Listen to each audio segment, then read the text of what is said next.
сцене мы видим, как Макмаш спешит в зал совещаний. Она опаздывает на 2 минуты, поэтому ей приходится торопиться. Она заходит в комнату, где ее ждут мастер Фуджимару и доктор Роман. Все они члены тайной магической организации, известной как Халдеи. Они успешно завершили подготовку к технологии временных сдвигов, которая, по сути, является технологией путешествий во времени. Они готовятся отправиться в 7-ю сингулярность. Это последняя сингулярность, в которую Соломон сам отправился в прошлое. Восстановление последнего святого Грааля зависит только от команды. Это делается для того, чтобы предотвратить конец человечества, который, как утверждается, наступит в 2017 году. Их цель — посетить весь Великий Орден. Великий Орден включает Орлеан, Септум, Океанос, Лондон, Американский континент и Камелот. Они уже посетили 6 из них, и последний в списке — одна из древнейших цивилизаций мира, существовавшая в 2600 году до нашей эры, конец эпохи богов, то есть древняя Месопотамия. Это также мир до начала христианской эры. Они разговаривают, когда входит другая женщина, да Винчи. Она решает рассказать им о цивилизации, в которую они отправляются. Они уже посетили 6, и эта цивилизация, безусловно, самая опасная из всех. У Маш есть домашний лисенок Фу, который повсюду за ней ходит. Через несколько мгновений Фуджимару и Маш входят в машину для путешествий во времени и готовы отправиться в древнюю Месопотамию. Машина активирована, и вскоре они переносятся в прошлое. Дуэт оказывается в свободном падении, и Маш использует свое оружие, чтобы защитить их от удара о землю. Вскоре они понимают, что приземлились не в городе Урук, куда направлялись. В штабе решили, что вокруг города есть какая-то граница, поэтому дуэт не смог туда попасть. У них на запястье есть устройство связи, которое позволяет им общаться со штабом. Фуджимару также владеет 3 заклинаниями. Внезапно они теряют связь со штабом, но уверены, что связь скоро восстановится. Через несколько секунд их окружают демонические звери. Маш должна сражаться и победить монстров, а Фуджимару просто стоит и наблюдает. После победы над монстрами дуэт решает, что им лучше уйти из разрушенного города. Внезапно они видят, как с неба падает женщина в золотых доспехах. Она приземляется на Фуджимару и даже не...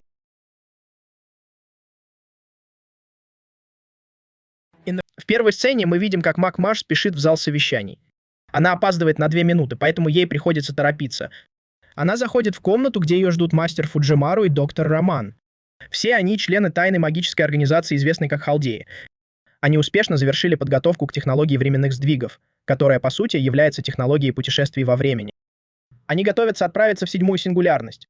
Это последняя сингулярность, в которую Соломон сам отправился в прошлое. Восстановление последнего святого Грааля зависит только от команды. Это делается для того, чтобы предотвратить конец человечества, который, как утверждается, наступит в 2017 году. Их цель — посетить весь Великий Орден. Великий Орден включает Орлеан, Септум, Океанос, Лондон, Американский континент и Камелот. Они уже посетили 6 из них, и последний в списке — одна из древнейших цивилизаций мира, существовавшая в 2600 году до нашей эры, конец эпохи богов, то есть древняя Месопотамия. Это также мир до начала христианской эры. Они разговаривают, когда входит другая женщина, да Винчи. Она решает рассказать им о цивилизации, в которую они отправляются. Они уже посетили 6, и эта цивилизация, безусловно, самая опасная из всех. У Маш есть домашний лисенок Фу, который повсюду за ней ходит. Через несколько мгновений Фуджимару и Маш входят в машину для путешествий во времени и готовы отправиться в древнюю Месопотамию. Машина активирована, и вскоре они переносятся в прошлое. Дуэт оказывается в свободном падении, и Маш использует свое оружие, чтобы защитить их от удара о землю. Вскоре они понимают, что приземлились не в городе Урук, куда направлялись. В штабе решили, что вокруг города есть какая-то граница, поэтому дуэт не смог туда попасть. У них на запястье есть устройство связи, которое позволяет им общаться со штабом. Фуджимару также владеет 3 заклинаниями. Внезапно они теряют связь со штабом, но уверены, что связь скоро восстановится. Через несколько секунд их окружают демонические звери. Маш должна сражаться и победить монстров, а Фуджимару просто стоит и наблюдает.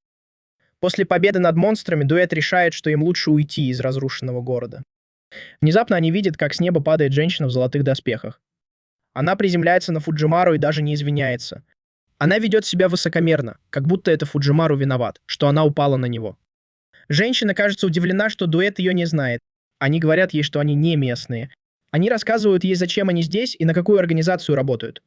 Они представляются женщине, но она отказывается назвать свое имя.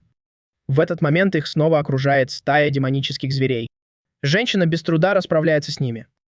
Это показывает, что она очень сильная. Появляется еще одна стая монстров. Женщина оставляет их разбираться с монстрами и улетает. Дуэт окружен со всех сторон, и им некуда бежать. Но тут появляется человек и уничтожает монстров с помощью своей магии. Он представляется дуэту как Энкиду. Похоже, он знает, кто такой Фуджимару и откуда он. Связь с главным штабом восстановлена, и доктор Роман с удивлением узнает, что дуэт находится в присутствии Энкиду. Он говорит, что Энкиду — это оружие небесных существ, созданное для того, чтобы победить Гильгамеша и вернуть его на небеса. Он считается героем, которого не смог победить даже могущественный Гильгамеш. Энкиду предлагает отвезти их в город Урук. Он говорит, что знает о ситуации. Священный Грааль нарушил ход времени. Изменение истории теми, кто получил Грааль.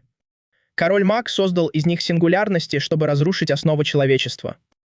Цель дуэта — предотвратить это, вернув священный Грааль. Энкиду говорит, что его послала жрица Урука, чтобы издалека защищать гостей. Он говорит, что хотел бы пойти прямо на юг, но это опасно. И Энкиду добавляет, что 3 альянса божеств — враги человечества. Они захватили примерно 60% земель Месопотамии. Маж удивляется, что божественные существа против людей, когда они должны защищать человечество. Энкиду сообщает им, что цель 3 альянсов божеств — уничтожить человечество. Это то же самое, что хочет сделать король Маг. Одно из 3 божеств — это божество демонов. Демоны, которых она создала, опустошают землю. Чтобы противостоять всему этому, человечество построило крепость, и Энкиду ведет их на холм и указывает вдаль.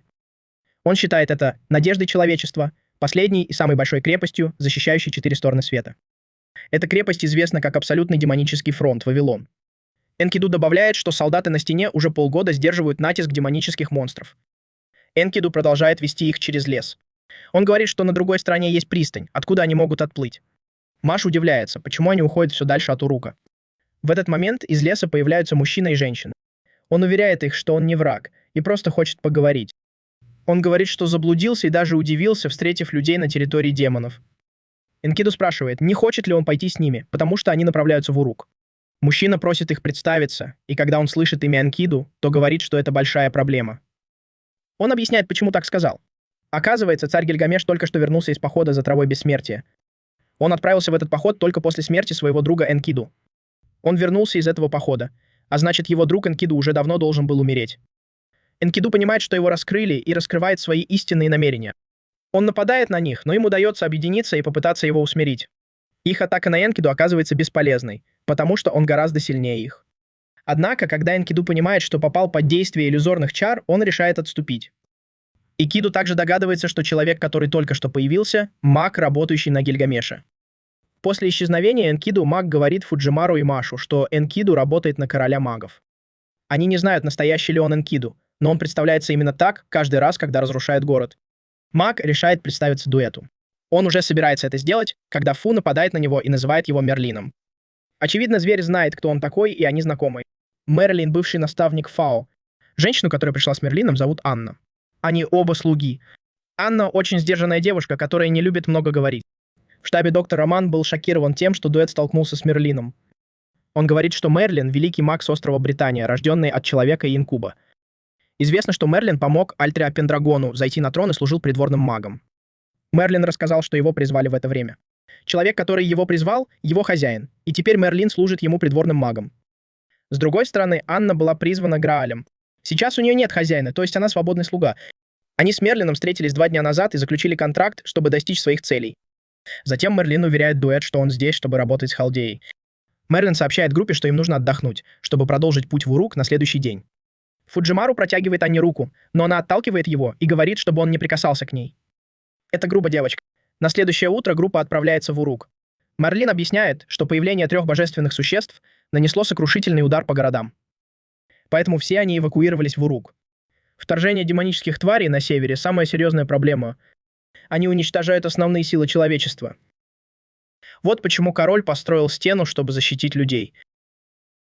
Если Урук падет, это будет конец для всего человечества. Фуджимару и Маш должны найти Грааль, который король магов отправил в это время. Они также должны уничтожить альянсы 3 божественных существ. Если они найдут Святой Грааль, то узнают о планах короля магов. Мерлин добавляет, что Уруком сейчас правит могущественный король Гильгамеш.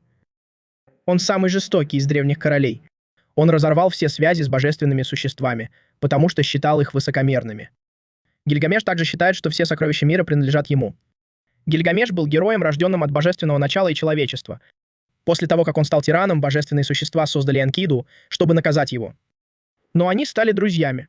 Мерлин обещает, что расскажет им остальную часть истории позже.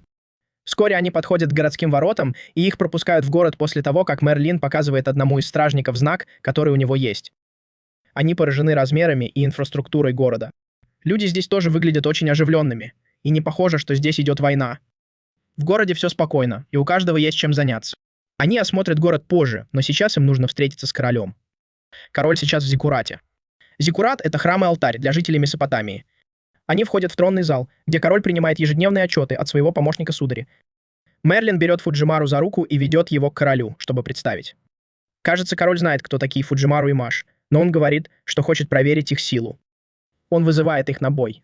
Мерлин знает, насколько силен Гильгамеш, поэтому он просит Анну помочь им. Троица нападает на Гильгамеша, но он не двигается с места, чтобы отразить их атаки. Они несколько раз атакуют его, но он легко отражает все их удары. Он считает, что бой окончен, когда троица не может его ранить. Он говорит им, чтобы они уходили, потому что не хочет иметь с ними ничего общего. Фуджимару пытается объяснить королю, зачем они здесь, но Гильгамеш говорит, что знает все. Поэтому он знает, кто они и зачем они здесь.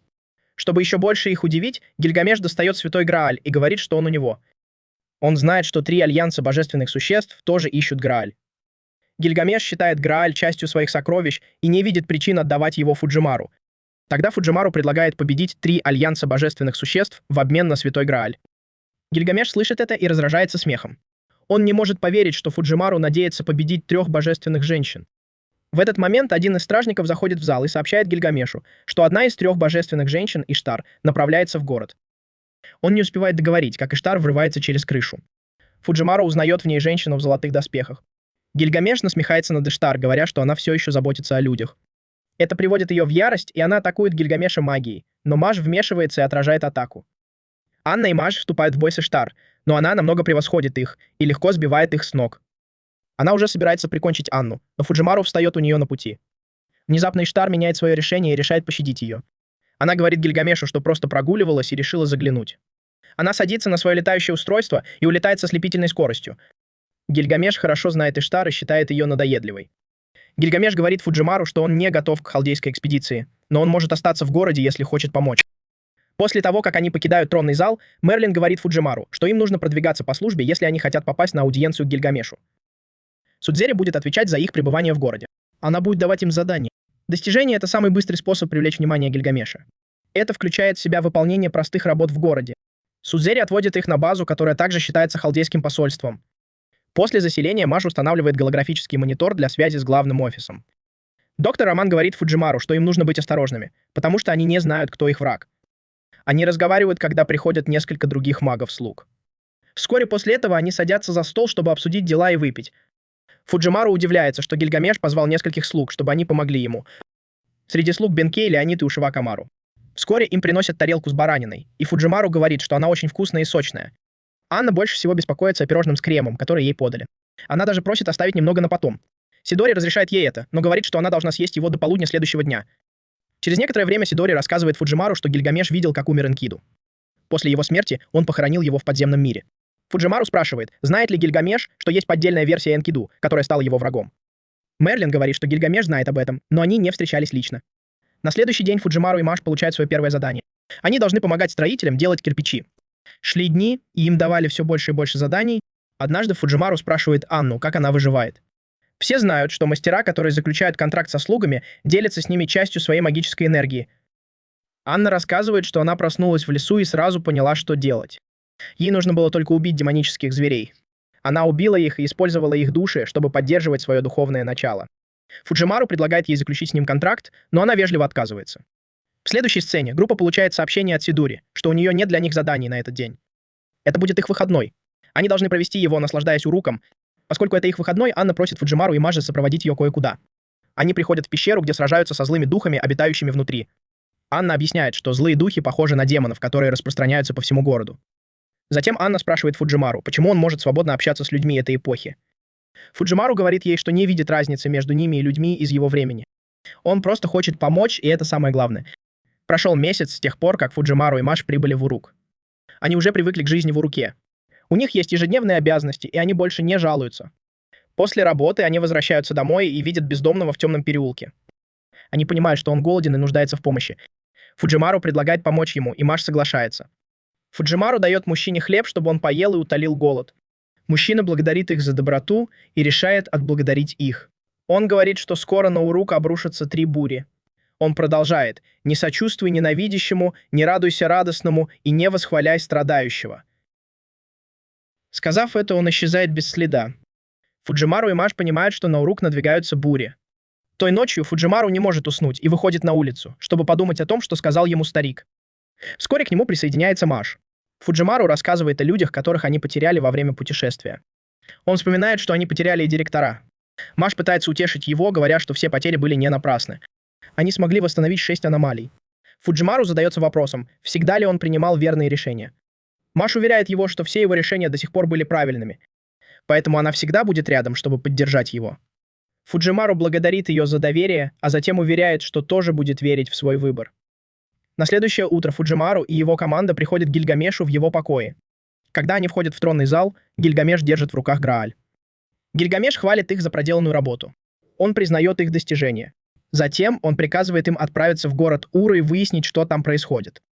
После того, как Фуджимару и его команда покидают Гильгамеша, он говорит, что король в хорошем настроении. Он даже показал им святой Грааль. Однако Фуджимару считает, что этот Грааль отличается от остальных 6, которые он нашел. Мерлин хвалит Фуджимару за то, что он заметил разницу. Мерлин говорит Фуджимару, что чаша, которую держит Гильгамеш, это не Грааль. Он не знает, у кого сейчас Грааль. Он уверен, что у Гильгамеша нет Грааля. Кто сейчас владеет Граалем, пока неизвестно. Перед тем, как отправиться в путешествие, Ушива находит Фуджимару и желает ему удачи. Как только они покидают город, они сталкиваются с демоническими тварями. Мерлин объясняет, что существует несколько видов демонических тварей, и есть такие, с которыми Фудзимару еще даже не сталкивался. Он еще не закончил рассказывать свою историю, когда группа оставила его позади. Вскоре они оказались в джунглях, ведущих к Уру. Пробираясь через джунгли, они быстро устают от палящего солнца. Мерлин расстроен и сожалеет, что они не наняли проводника для этого путешествия. Как раз в этот момент они слышат женский голос, доносящийся из леса. Человек, который произносит этот голос, появляется в костюме ягуара. Она представляется как человек-ягуар. Анна пытается напасть на нее, но она снова исчезает в лесу. Она говорит группе, что они еще встретятся. Она говорит группе, что их следующая встреча будет испытанием, так что им следует подготовиться. Скоро они прибудут в город Ур. Они узнают, что деревья растут и внутри города. Они потрясены, увидев, что люди, живущие в городе, находятся в полной безопасности. Однако люди выглядят грустными, чего не должно быть. Они говорят людям, что находятся в городе по просьбе короля. Поскольку они знают, что теперь все в безопасности, они могут вернуться и попросить короля прислать спасательный отряд. Однако люди говорят, что в этом нет необходимости. Они говорят, что в Уре очень безопасно, так что нет необходимости переезжать или быть спасенным. Позже, той же ночью, Мерлин говорит Фудзимару собрать жителей города на следующий день, потому что ему нужно кое-что с ними обсудить. На следующее утро люди уже собрались. Все они выглядят мрачными и печальными из-за людей, которые находятся в безопасности. Мерлин разговаривает с представителем народа. Он спрашивает, почему они не хотят, чтобы их спасли. Они отвечают, что в городе безопасно, пока их окружает лес. Демонические звери не смогут попасть в город, если они будут соблюдать правила лесного божества. Мерлин понимает, почему люди в безопасности в городе. Он говорит, что они приносят жертвы. Он предполагает, что они приносят в жертву одного человека в день. Поэтому среди них так мало мужчин. Они пытаются оправдать свои действия, говоря, что жертвы необходимы. Все, что им нужно делать, это приносить одну жертву в день Эриду, и тогда они будут в безопасности. Это злит Маш, но люди говорят, что не стоит их осуждать, потому что они не видели лесного божества. Она ужасное существо. В этот момент появляется девушка из леса. Фуджимару и его команда понимают, что девушка и есть лесное божество. Ягуар говорит, что все жертвы, которых она приняла, были вынуждены работать в Эриду. Она говорит, что не позволит им спасти людей. Она призывает свой посох, чтобы показать, насколько она серьезна. Анна и Маш тоже призывают свое оружие. Начинается бой между троицей, но он односторонний. Дуэт не может нанести удар Ягуару. Фуджимару сталкивается с Мерлином и просит совета. Мерлин говорит, что девушка может показаться слабой, но она божественного происхождения, а значит очень сильна. У них нет шансов против нее, и им нужно отступить. Ягуарман уже собирался убить Анну, но Фуджимару решил, что им нужно бежать. Мерлин создал портал для телепортации и увел их оттуда, прежде чем Ягуарман успел их прикончить. После того, как они спаслись, Фуджимару сказал, что им нужно доложить обо всем королю. Однажды утром Фуджимару и его команда были потрясены, увидев Гильгамеша у себя дома. Он сказал, что лично даст им задание. Он хочет, чтобы они проверили качество воды в Персидском заливе. Удивительно, но он сам будет сопровождать их в поездке. Однако только Фуджимару и Маш отправятся на задание. Они направляются в обсерваторию в Персидском заливе, чтобы взять немного морской воды для Урука. Гильгамеш лично подготовил повозку и ослов, которые будут использоваться для поездки. По дороге Гильгамеш говорит, что сопровождает их только потому, что хочет посмотреть на море. В штабе они слушают все их разговоры и наслаждаются ими. Позже Гильгамеш останавливает повозку и просит Фуджимару и Маж рассказать ему свои истории. Маж рассказывает о том, как впервые встретила Фуджимару. Когда пришла очередь Фуджимару рассказывать, он просто рассказал о том, как весело ему было с командой. После того, как они закончили, Гильгамеш посмеялся над ними и сказал, что их истории очень скучные. Вскоре после этого троица добирается до обсерватории. Гильгамеш говорит, что исследователи собрали воду, которую они привезут в Урук. Мэш хочет узнать, так ли ценна вода в этом районе, что ее нужно исследовать, но Гильгамеш отказывается отвечать. Когда исследователи заходят в обсерваторию, они с удивлением видят там короля. Они и подумать не могли, что он придет. Это дало бы им время подготовиться к его визиту. Фуджимару знакомит с исследователями. Позже, в тот же день, Фуджимару и Мэш идут на пляж возле обсерватории. Гильгамеш остается в обсерватории, потому что у него есть дела. Они сидят на пляже и разговаривают с доктором Романом из главного офиса. Он рассказывает, какая здесь спокойная обстановка. Он говорит, что 7-я сингулярность сильнее, чем 6 предыдущих, которые они посетили. Мэш вспоминает совет, который ей дали в прошлом. Она говорит Мэш, что нужно всегда защищать слабых, где бы она ни оказалась. Они все еще обсуждают это, когда замечают, что к ним что-то приближается. Мэш быстро поднимает свой щит, чтобы защитить их. Неизвестный объект приземляется на пляже, и они с удивлением видят перед собой Энкиду.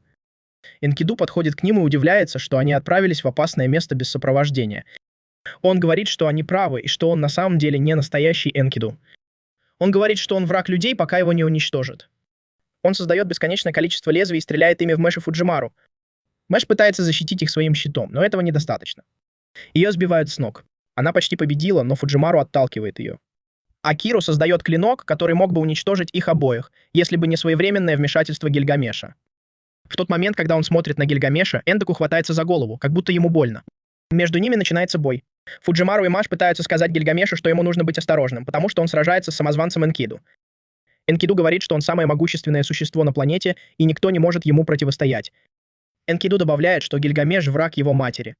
Поэтому его нужно убить. Сражение между ними — ужасное зрелище. Два могущественных существа используют разрушительные магические атаки. Энкиду создает очень мощное заклинание, которое пугает Фуджимару и Маша. Они боятся, что заклинание убьет Гильгамеша. После того, как заклинание попадает в цель и пыль рассеивается, они видят, что Гильгамеш стоит невредимый. Энкиду в последний момент меняет направление заклинания, и оно попадает в землю. Энкиду смотрит прямо в глаза Гильгамешу и улетает. После его ухода Фуджимару и Маш поблагодарили Гильгамеша за помощь. Но он говорит им, что ничего не сделал. Энкиду мог бы убить их, если бы захотел. Он не понимает, почему он этого не сделал. Гильгамеш говорит им, что им пора возвращаться в Урук. Он увидел то, что хотел увидеть, и больше не собирается здесь оставаться. Позже Энкиду сидит на горе, держась за голову. Он не понимает, почему отступил, когда мог убить Гильгамеша. Часть его хочет обсудить с Гильгамешем, когда ему стоит искать способ убить его. В конце концов, он решает, что Гильгамеша нужно убить. В конце концов, он не Энкиду. Затем Гильгамеш вызывает Фудзимару и его команду в тронный зал. Он хочет, чтобы они принесли ему скрижаль судеб. Это запись будущего, которую Гильгамеш увидел в прошлом во время медитации. Он хочет, чтобы они отправились в Куту и вернулись с этой скрижалью. Куту — один из городов, который находится под контролем Иштар. «Однажды им придется столкнуться с Иштар», — говорит он. После того, как они покидают тронный зал, Мерлин говорит Фудзимару, что Куту теперь превратился в пустошь. После союза 3 божественных существ город внезапно опустел. Жители умерли во сне, и никто не знает, почему это произошло. Они начинают собирать вещи, которые понадобятся в путешествии. Анна тоже отправится с ними. Ушива хотела бы присоединиться к ним в экспедиции, но она направляется к северной стене. Анна так взволнована предстоящим путешествием, что даже забывает, что они отправляются завтра. Позже той же ночью Ушива Камару приходит поговорить с Фудзимару. Фудзимару говорит ей, что ее история хорошо известна в его времени. О ее подвигах тоже хорошо известно. Ушива видит, какой Фудзимару хороший, и клянется ему в верности. Она говорит, что сейчас служит Гильгамешу, но всегда будет защищать Фудзимару. Фудзимару не хочет, чтобы это выглядело так, будто он ее господин, поэтому он клянется ей в верности как другу. Хотя их поле битвы отличаются, их сердца всегда будут вместе. Это клятва Фудзимару, которую дал ему Ушива Камару. На следующий день команда отправляется в Куту. Вскоре они встречают пастуха, который пасет овец в пустынной местности. Они спрашивают его, что случилось с городом. Он говорит им, что это дело рук Иштар. Она грабит и разрушает все вокруг. Они все еще не могут поверить, что божественное существо может быть таким жестоким. Но Фудзимару все равно не может заставить себя возненавидеть ее. Вскоре они прибывают ко входу в Куту. Фудзимару издалека видит, что город разрушен. Кроме того, в окрестностях нет никаких признаков демонических зверей. Как будто они боятся заходить в город. Они даже не пытаются. Команда решает разбить лагерь на окраине города и продолжить поиски на следующий день. Ночью Фудзимару немного тренируется, пока Анна и Мана спят.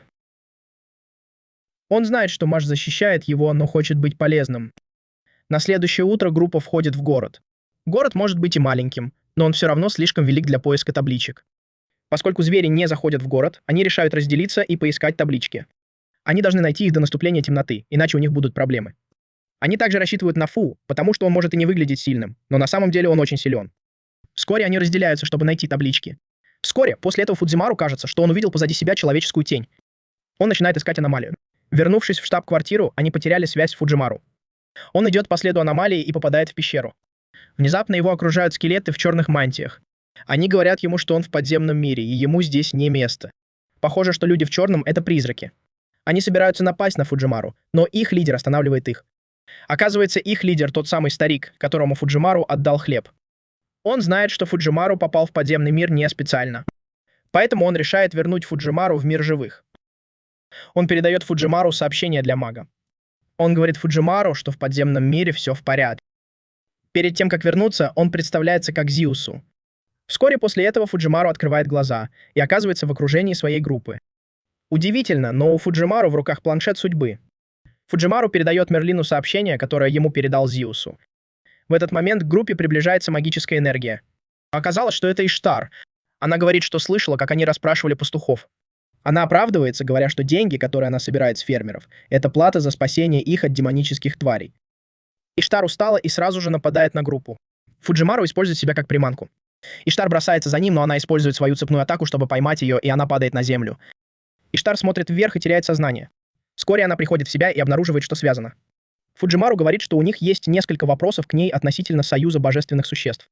Сначала Фуджимару спрашивает, почему божественные существа нападают на Урук. Она рассказывает, что она и еще два божественных существа соревнуются, кто первым уничтожит Урук. Они хотят заполучить Святой Грааль, который находится у Гильгамеша. Тот, кто получит Грааль, получит право управлять страной. Фуджимару хочет узнать настоящие имена двух других божественных существ. Но Иштар говорит, что не может назвать их имена, даже если ей будет грозить смерть. Но она говорит им одну вещь. Она говорит, что ее призвал храм в Уруке. А двух других божественных существ сюда привел Святой Грааль. Внезапно их окружают призраки. Группа собирается бежать, но Фуджимару спасает Иштар. Иштар удивлена этим и создает для них путь к отступлению. Фуджимару благодарит ее за помощь, и это снова ее поражает.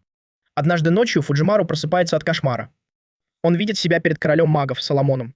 Он рассказывает группе о своем сне. Оказывается, Фуджимару столкнулся с Соломоном, когда они искали четвертый Грааль в Лондоне. Это чудо, что он выжил после этой встречи. Им нужно заполучить последний Грааль, чтобы иметь шанс противостоять Соломону и другим могущественным магам. После обсуждения группа решает отправиться к Северной стене. В этом районе участились нападения демонических тварей. Вскоре после того, как они добираются до места, несколько демонических тварей прорываются через стену. Маш, Леонидас и Анна легко уничтожают тех, кто прорвался через стену. Прибывает вторая волна, но и она уничтожена. Третья волна тварей несется к стене, но их уничтожает большая пушка. Леонидас приказывает солдатам готовиться к новой атаке. Фуджимару спрашивает про пушку, и Леонидас объясняет ему, что это оружие стреляет сокровищами Гильгамеша и уничтожает врагов с помощью магической энергии. Гильгамеш готов сделать все, что в его силах, чтобы выиграть войну. Остаток дня Леонидас проводит, укладывая кирпичи в стены. После работы группа уже устала, но их ждет сытный ужин. Ушива рассказывает группе о ситуации на фронте. Она говорит, что они в первую очередь спасают детей и женщин. Демонические звери в последнее время объединились, и у них нет возможности прорваться через них силой. Фуджимару хочет спасти любого гражданина, который попал в беду, если есть шанс его спасти. Позже, той же ночью, Анна и Мерлин разговаривают, пока Фуджимару и Маш спят. Мерлин говорит, что знает, почему Анна боится людей. Дело не в том, что она их боится или не хочет, чтобы они узнали, кто она такая. Из разговора между ними становится ясно, что Анна — божественное существо, но она пытается это скрыть. Когда группа узнает, кто она на самом деле, это станет большим сюрпризом. Это может стать козырем в войне. Мерлин знает, что Фуджимару все равно, божественное ли Анна существо или нет. Мерлин и Анна приходят к выводу, что ничто не мешает им сражаться за людей. Они могут отличаться от них, но некоторых из них стоит спасти. На следующее утро солдаты собираются, чтобы отправиться на разведку за пределы города. Фуджимару очень нервничает, но Леонидас находит способ его успокоить. Группа выдвигается вместе с солдатами. Ушива и солдаты должны сражаться с демоническими тварями, а Фуджимару и остальные займутся другим делом. Они направляются в Непур, чтобы спасти горожан, которые могут там оказаться. Вскоре после этого Ушива узнает, что демонические твари разгадали их тактику и теперь преследуют Фуджимару. Фуджимару и его команда добираются до города и обнаруживают, что там никого нет. Фуджимару огорчен, что они не успели вовремя. Однако они видят на полу следы красной жидкости и сразу же идут по ним. Они добираются до центра города и видят Энкиду, стоящего посреди красной дорожки. Фуджимару спрашивает его, что он сделал с горожанами. Энкиду говорит, что они сейчас используются как источник пищи. Он объясняет, что люди — это инструменты и материалы, которые используются для создания демонических тварей. Фуджимару злится и говорит, что Энкиду не настоящий Энкиду. Он считает поддельного Энкиду просто гуманоидной куклой настоящего Энкиду. Энкиду не теряет времени и нападает на группу. Он призывает демонического зверя Уалу, чтобы тот сразился с группой. Уалу — гигантский демонический зверь, похожий на льва. Анна с радостью сражается с ним. Фуджимару просит Мерлина помочь Анне, и тот соглашается. Он произносит заклинание, которое делает клинок Анны еще более мощным. Анна одним ударом рассекает монстра. В этот момент поддельный Энкиду хватает Анну и сковывает ее цепями. Он понимает, что Анна сильная, и поэтому ее нужно как можно скорее убить. Он собирается это сделать, но Мерлин говорит Фу, чтобы тот что-нибудь предпринял. Он знает, что у Фу есть магическая энергия, и сейчас она нужна. Фу высвобождает энергию и передает ее Анне. Анна заряжается энергией и вырывается из цепей, которые ее сковывали. Это даже удивляет Фейка и Киду. Внезапно из-под земли появляется гигантский змей с человеческой головой. Доктор Роман сразу же анализирует его. Он говорит, что дух змеи относится к божественному классу. Его классификация — Мститель, который хочет отомстить из-за обиды. Он известен как 8 класс, которого не должно быть. Змей поворачивается к ним и говорит, что он — Тиамат, мать всех чудовищ. Она возглавляет союз 3 богинь. Тиамат — заклятый враг человечества, и она хочет его уничтожить. Фейк и Киду удивлены, увидев, что Тиамат стоит перед ними. Очевидно, их план состоял в том, чтобы Тиамат проснулась в последний день, но теперь планы изменились. Тиамат готова уничтожить Фуджимару, который также известен как последний хозяин человечества. Тиамат нападает на Фуджимару, но Мерлин отражает ее атаку. Он говорит Фуджимару и Анне бежать, пока он сражается с Тиамат. Он бессмертен, поэтому ему нечего бояться. Мерлин чуть не наложил в штаны, когда понял, что у Тиамат есть глаз окаменения. Он не теряет времени и говорит Фуджимару, что хочет пойти с ними. Тиамат собирается их уничтожить, но тут появляется Ушива и бросается в бой. Она прерывает атаку Тиамат и говорит команде бежать, пока есть возможность. Она бесстрашно вступает в бой с Тиамат. Фуджимару не хочет уходить, но Ушива обещает, что вернется к ним. После их ухода Ушива продолжает сражаться со змеей. Она хорошо сражается, и даже Тиамат удивлена этим. Фуджимару и его команде удается добраться до стен. В этот момент Тиамат появляется из-под земли. Она избила Ушиву, но похвалила ее за храбрость. Она собирается обрушить на них свой гнев, но тут появляется Леонид со своими воинами, которые выглядят очень сильными. Леонид говорит Фуджимару и остальным, что он и его люди продолжат с того места, где остановились. Тиамат нападает на Леонида и его солдат, но они поднимают щиты, чтобы отразить атаку. Она пытается использовать свои мистические глаза, но это не помогает. Тиамат разочарована тем, что есть люди, способные блокировать ее окаменение. Леонид говорит, что его предок, Геракл, сын Зевса.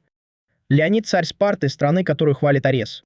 Леонид говорит, что знает, кто такая Тиамат на самом деле, потому что у настоящей Тиамат нет глаз, которые могут окаменять.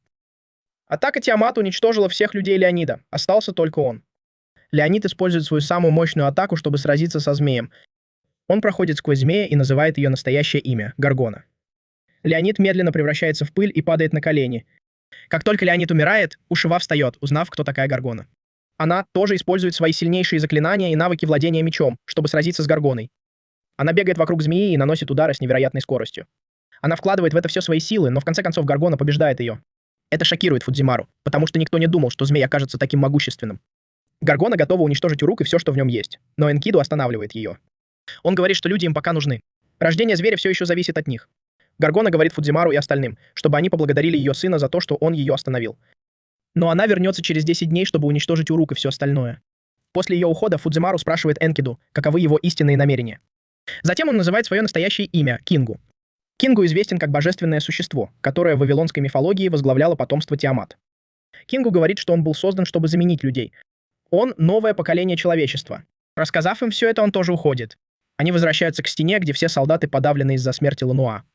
Он всегда был сильным лидером и отличным солдатом. Он защищал стену несколько месяцев. После его смерти солдаты выглядят подавленными и не хотят сражаться. В этот момент помощник Ушивы Бенкей тоже говорит Фудзимару, что он сдается. Он считает себя трусом, недостойным того, что они делают у стены. Фудзимару пытается убедить его, но безуспешно. После ухода Бенкея Фудзимару удается убедить остальных солдат продолжить дело Леонида. Они могут начать с ремонта поврежденной части стены. Позже мы видим, как Ушива просыпается на одной из фабрик, где создают демонических зверей. Она сталкивается лицом к лицу с Энкиду. Она сразу понимает, что Энкиду и Тиамат хотят использовать ее как семя для создания демонических зверей. Ушива заперта в месте, похожем на мозг, где она постепенно превращается в демоническое чудовище. Ушива начинает издеваться над Энкиду и Тиамат за их планы уничтожить человечество и захватить власть. Это приводит Энкиду в ярость. Он забирает Ушиву оттуда, где она была заперта, и говорит, что сам отведет ее к Тиамат. Ему не терпится увидеть, в какого монстра она превратится. Затем Фуджимару и его команда встречаются с Гильгамешем. Они рассказывают о том, что узнали. Теперь они знают, что Гаргона замешана в этом. Мерлин рассказывает им историю Гаргоны. Она была одной из 3 сестер в Греции. Их младшая сестра Медуза разозлила Афину, и та наказала ее. Она изгнала Медузу на отдаленный остров, и 2 другие сестры решили последовать за ней. Пока они были на острове, герои и другие люди пытались их уничтожить. Но сестры убили всех, кто пришел за ними. Во время этого Медуза сошла с ума и в итоге съела своих сестер. Затем она родилась божеством, обладающим силой 3 сестер одновременно. Она глубоко ненавидит людей из-за того, что они с ней сделали. Тем временем Анна очнулась где-то в другом месте, после того, как сбежала от цепи Энкиду в Непуре. Она возвращается в Урук. Теперь, чтобы осуществить свой план, Гильгамеш говорит, что им нужно найти способ привлечь Иштар на свою сторону. Он оставляет Фуджимару это задание. Фуджимару и его команда готовятся покинуть город, чтобы выполнить свою миссию. И тут они встречают Анну. Они рады, что она жива и здорова. Она извиняется, что не смогла помочь в Непуре. Они говорят ей, что у них уже есть новое задание. Они направляются к горе Иби. Говорят, там находится храм Иштар. Они идут туда, чтобы попытаться убедить ее присоединиться к ним. Вскоре после этого они приходят к храму Иштар. Не проходит и минуты, как появляется Иштар и нападает на них. Она говорит, что они не имеют права просто так врываться в ее храм. Фуджимару пытается объяснить ей, что они просто хотят поговорить. Ей все равно. Она говорит, что не дружит с людьми. Она готова уничтожить их без жалости. Она снова нападает. На этот раз Анна и Маш сопротивляются, а Мерлин и Фуджимару разрабатывают план. Мерлин создает иллюзию Фуджимару, чтобы дать настоящему Фуджимару возможность подобраться к Иштар. Фуджимару подходит к Иштар и показывает ей драгоценные камни и сокровища. Иштар тут же замирает. Очевидно, она очень любит драгоценности, потому что не получает их в качестве подношений. Это план Гильгамеша, чтобы завербовать ее. Иштар перестала нападать, когда увидела драгоценности. Ей показывают еще одну тележку с драгоценностями. Они также обещают ей 25% сокровищ Гильгамеша, если она согласится сражаться на их стороне. Иштар не может отказаться от драгоценностей. Это очень хорошее предложение, от которого она не может отказаться. Она пытается сопротивляться искушению, но безуспешно. В конце концов, она соглашается на сделку. И это радует их. Она говорит, что это начало их новых отношений. Она высокомерно приказывает Фуджимару встать на колени и поцеловать ее ноги в знак их договора. Позже, ночью, Роман задает Иштар несколько вопросов о человеческом теле, в котором она находится. Она уверяет Романа, что не убивала хозяйку тела и не разрушала ее душу. Они слились воедино, но Иштар забирает себе 70%. Хозяйка тела в полной безопасности, и это радует Романа. Группа и Иштар возвращаются в Урук. Они рады, что Иштар теперь на их стороне. У них появился шанс победить в войне. Иштар — самое могущественное божество в Месопотамии, и это должно что-то значить. Иштар краснеет от лести, которую слышит от группы. Она просит их успокоиться, потому что она еще ничего особенного не сделала. Они говорят об ее оружии, которое называется Гугаланна, небесный бык, подаренный ей божеством Анной. Это оружие должно помочь победить Гаргону. Вскоре они разбивают лагерь, чтобы отдохнуть и продолжить путь на следующее утро. Иштар просыпается ночью и видит, что Фуджимару еще не спит. Она удивлена, что Фуджимару заботится о своих слугах. Она спрашивает, боится ли он ее, как и все остальные, но он отвечает, что нет. Затем она начинает говорить о союзе 3 божеств. Она на 100% уверена, что божество демонических зверей никогда не пойдет с ними на мир. Божество джунглей может пойти, но она не уверена. Она 3-е божество в союзе и теперь на их стороне. Она рассказывает, что присоединилась к союзу, когда узнала, что люди хотят избавиться от божеств. Она защищала людей десятки тысяч лет, и то, что они сделали, причинило ей боль. Но она не враг людям. Фуджимару рад, что Иштар рассказала ему свой маленький секрет. После этого Иштар ложится спать. Вскоре группа добирается до Урука и встречается с Гильгамешем в его покоях. Как обычно, Гильгамеш и Иштар подшучивают друг над другом. Затем он говорит группе, что его план по уничтожению Гордона находится в другом месте. Его цель — топор божественного Мордука, которым он пронзил горло Тиамат. Это оружие, которое он хочет использовать против Гордона. Гильгамеш говорит, что топор находится где-то в Эриду. Эриду — это первый город в шумерской мифологии, где впервые было даровано божественное право на власть. Он расположен на юге, за Уром. Это заставляет команду вспомнить Человека-ягуара, с которым они уже встречались. Иштар рассказывает им, как с ним можно справиться. На юге есть могущественное божественное существо по имени Кецалькоатль. Говорят, что она даже сильнее Гордона. На самом деле она божественное существо, которое правит этой областью. Человек-ягуар — это просто второстепенный персонаж. И ягуар работает на нее. В этот момент во дворец вбегает стражник и сообщает, что южные ворота разрушены. Их разрушила никто иная, как женщина по имени Кецалькоатль, и она направляется во дворец. Она собирается войти во дворец, но Фуджимару и его команда останавливают ее снаружи. Она выглядит устрашающе, когда улыбается и шутит с ними. Она говорит, что пришла немного разрушить город. Она тоже входит в союз божественных существ. Мерлин представляет ее Фуджимару. Она сразу же очарована им. Она не против присоединиться к ним, если Фуджимару согласится на ней жениться. Это стало неожиданностью для команды, но Кецалькоатль продолжает говорить, не дожидаясь ответа. Она рассказывает, что ее мать призвала ее помочь уничтожить людей. Она сделает это по собственной воле. Она решила убивать по 100 человек в день. Она выполнила дневную норму и вернется на следующий день, чтобы продолжить. Не теряя времени, она призывает свою птицу и улетает. После ее ухода появляется Ягуар, чтобы собрать людей, убитых Кецалькоатль. Позже команда встречается с Гильгамешем в его покоях. Они жалуются на Кецалькоатль. Если она продолжит разрушать город, это подорвет боевой дух солдат, сражающихся с демонами. Они ей не равня, и им нужен план, как с ней справиться. Мерлин не может использовать свои способности, чтобы следить за ней, потому что это только разозлит ее. Роман предлагает атаковать. Им нужно проникнуть на ее базу. У Романа есть идея, где она находится. Это храм, посвященный ей. Они выяснили, что храм находится где-то на юге. Когда Фуджимару отправился исследовать город Ур, оттуда исходила сильная магическая энергия. Теперь они отправятся в Эриду и уничтожат символ храма, чтобы ослабить ее божественность. Тогда у них будет шанс победить ее. Они также воспользуются возможностью забрать свитки Мордука. Группа отправляется в Эриду. Чтобы добраться туда, им нужно пройти через джунгли. Они задаются вопросом, кто такая мать Кецалькоатль. Мерлин говорит, что это может быть никто иной, как божественное существо Тиамат. Они также знают, что Кецалькоатль сражается с людьми, потому что так ей велела мать. Это значит, что она делает это не по своей воле. Возможно, у них тоже есть шанс. Той ночью Иштар говорит Фуджимару, что Кецалькоатль — божественное существо добра. Ничто доброе не может причинить вред. Все, что может причинить ей вред, должно быть злым. Иштар считает Фуджимару своим единственным другом. Это радует Фуджимару, потому что Иштар теперь считает его другом. На следующее утро, когда они продолжают свой путь через джунгли, они снова встречают воина Ягуара. Они просто игнорируют ее, несмотря на все ее угрозы. Она пытается напасть на них, но Иштар легко ставит ее на место. Затем она признается, что у нее нет хозяина, и поэтому она работает на Кецалькоатль бесплатно. Как обычно, Фуджимару находит подход к воину Ягуару и убеждает ее присоединиться к ним. Комплименты действуют на нее, и она быстро соглашается. Джунгли — ее родной дом, так что это им на руку. Она обещает быстро привести их в Эриду. Вскоре они прибывают в поселение, где видят солдат, которых похитили в Уруке. Оказывается, Кецалькоатль не убивает их. Она наносит смертельный удар, но использует заклинание воскрешения, чтобы вернуть их к жизни. Она оставляет их в поселении, чтобы никто не узнал о них. Она считает их жертвами. Кецалькоатль уничтожает только тех, кто противостоит ей. Фуджимару планирует найти способ привлечь Кецалькоатль на свою сторону. На этот раз он не полагается только на слова. Вскоре команда добирается до Храма Солнца, где обитает Кецалькоатль. Они видят и тот самый топор, который ищут. Он гораздо больше, чем они думали. Вскоре они встречаются лицом к лицу с Кецалькоатль. Она знает, что они пришли, чтобы разрушить монолит, дающий ей силу. Монолит находится на вершине храма. К удивлению, Кецалькоатль принимает вызов. Она уверена, что команда не сможет победить ее. Она первая нападает на них, и Фудзимара едва избегает ее атаки, которая могла бы его убить. Команда нападает на нее, но она легко справляется с ними. Для Кецалькоатль это просто игра. Она бросает вызов Фудзимара. Если он победит, то сможет разрушить храм, а значит выиграет. Она нападает на Фудзимара, но Мажи и Анна останавливают ее. Они вступают в бой, но не могут продержаться и минуты. Иштар тоже нападает, но Кецалькоатль легко сбивает ее с ног. Воины Ягуара готовы сразиться с Кецалькоатль. Она уверена, что победит, потому что тренировалась для этого. Роман приказывает Фудзимара бежать к алтарю и уничтожить солнечный камень, пока Кецалькоатль занята девушками. Воин Ягуар бросается на Кецалькоатль, но у него тоже нет шансов. Остальные девушки бросаются на помощь и пытаются одолеть Кецалькоатль, но она легко отражает все атаки. Она напоминает им, что ее нельзя победить, пока силы, которые они используют против нее, добрые. Только зло может причинить ей вред.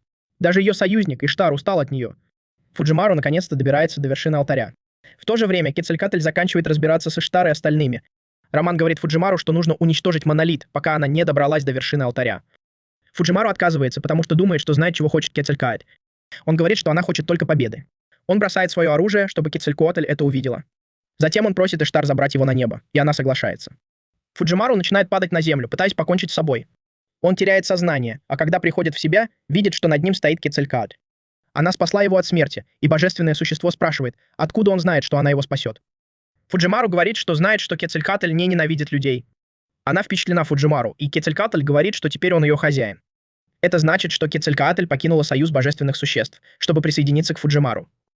Все улажено. Кецалькоатль обещает отдать им топор Мордука. Она даже поможет им достать топор оттуда, где он находится. Роман начинает отчитывать Фуджимару за его решение.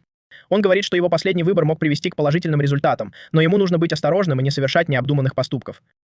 Он должен следовать указаниям Халдеи и выполнять все инструкции, данные ему организацией. Они все еще обсуждают это, когда связь обрывается.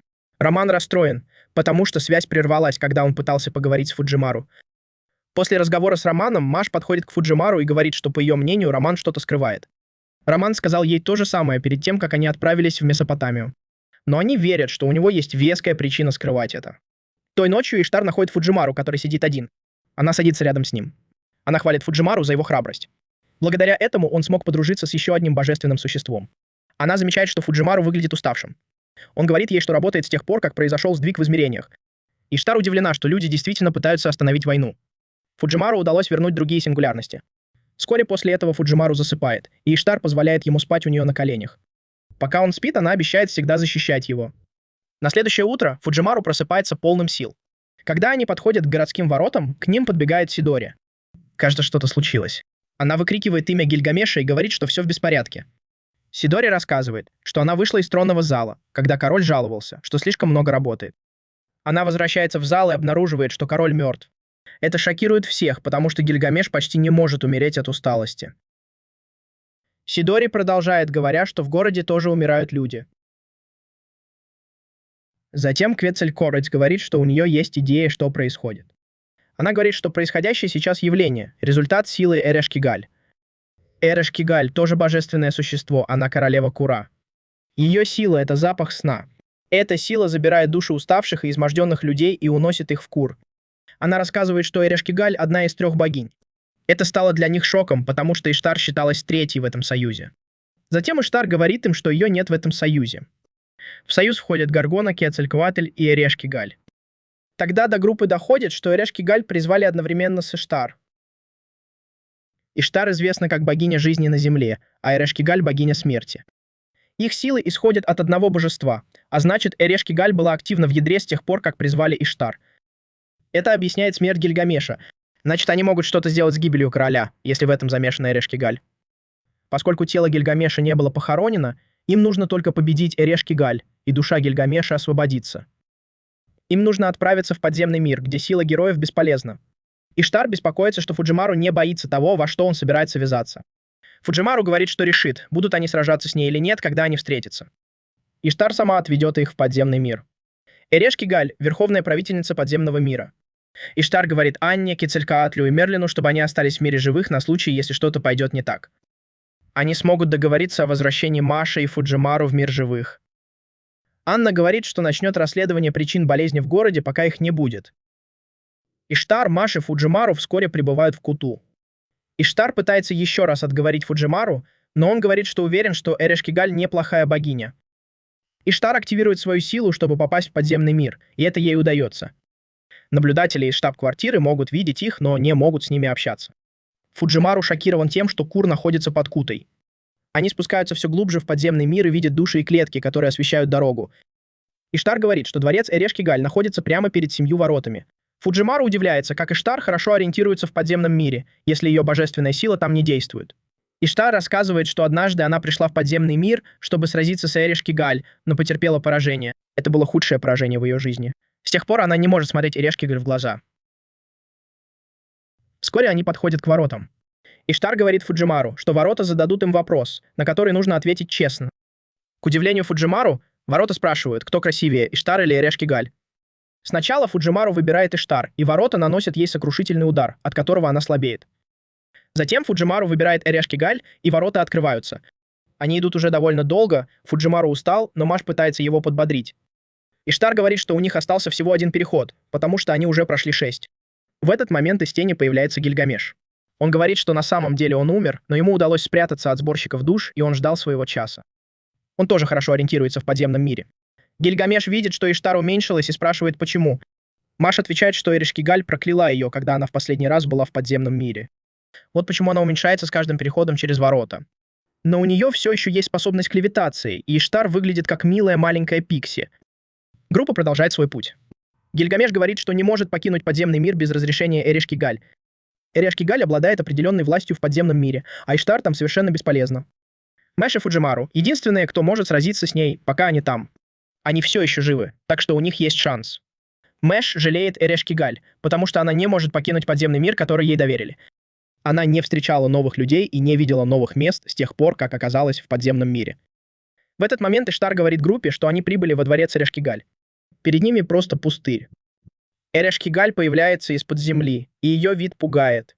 Фуджимару падает на колени при виде Эрешкигаль. Но он не сдается и снова поднимается. Он пытается убедить Эрешкигаль. Он говорит, что Эрешкигаль неплохой бог, и поэтому он хочет, чтобы она вернула душу Гильгамеша в мир наверху. Он также хочет, чтобы она помогла спасти Урук. Эрешкигаль говорит, что ей все равно, что говорит Фуджимару. Гаргона нападет на Урук через 2 дня, и она собирается помочь. Она хочет собрать души людей в Кур. Они шокированы этим, потому что Эрешкигаль впервые в жизни хочет чего-то для себя. Она нападает на Фуджимару, но Мэш блокирует ее щитом. Мэш спрашивает Фуджимару, что он решил. Он говорит, что хочет еще раз попытаться убедить правительницу подземного мира. Эрешкигаль использует ее, чтобы создать несколько заклинаний для атаки на группу. Гильгамеш решает помочь. Они с Маш пытаются найти путь к Эрешкигаль, чтобы Фуджимару мог до нее добраться. Эрешкигаль яростно атакует Маш, пока Гильгамеш не вмешивается. Эрешкигаль насмехается над Гильгамешем и говорит, что ее атаки на мертвых на нее не действуют. Гильгамеш напоминает ей, что он все еще может осудить ее, используя королевскую власть, данную ему. Он использует заклинание, чтобы удержать Эрешкигаль, и начинает расспрашивать ее о том, почему она решила присоединиться к Гаргоне. Он спрашивает, не забыла ли она о своем долге защищать народ и культуру Шумера. Эрешкадал расстроена тем, что Гильгамеш готов наказать ее за то, что она пытается выполнять свои обязанности божественного существа. Иштар пытается убедить свою сестру передумать, но Эрешкигаль только злится еще больше. Она пытается убить Иштар, но Фуджимару вмешивается и спасает ее.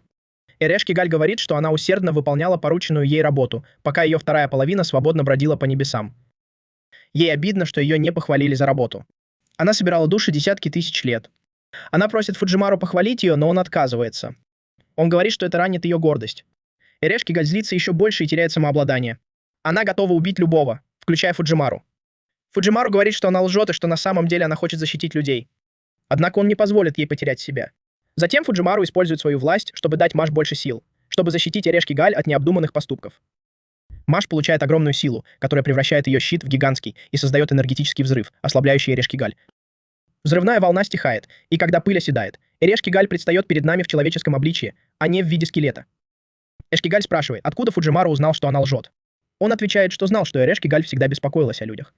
Кроме того, Фуджимару прекрасно понимал, что Эрешкигаль время от времени приходила к нему под видом кого-то другого. Он догадывался, что это была Эрешкигаль. Она многому его научила, пока скрывалась под чужой личиной.